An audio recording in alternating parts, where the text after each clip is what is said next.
இளைஞரணியை சேர்ந்தவர்கள் தார்பூசி அளிக்கின்ற வேலையை ரயில் நிலையங்களில் மேற்கொள்கிறார்கள். உடனே பாஜக காரன் கேட்கிறான், ரயில்வே ஸ்டேஷன்ல இருக்கிற இந்தி எழுத்த தார்பூசி அழிக்கிறீங்களா, ரூபா நோட்ல இருக்கிற இந்தி எழுத்து அழிப்பீங்களா? புத்திசாலியா கேட்கிறான்.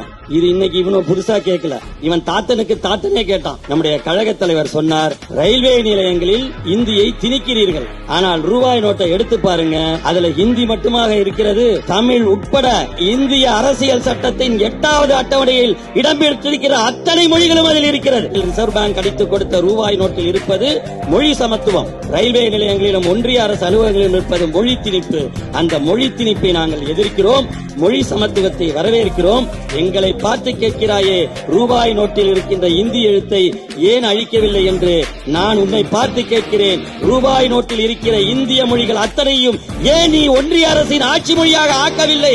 முதலில் என் தமிழ் மொழியை ஆட்சி மொழி ஆக்கு என்று கேட்டவர் நம்முடைய கழக தலைவர் மாண்புமிகு முதலமைச்சர் அவர்.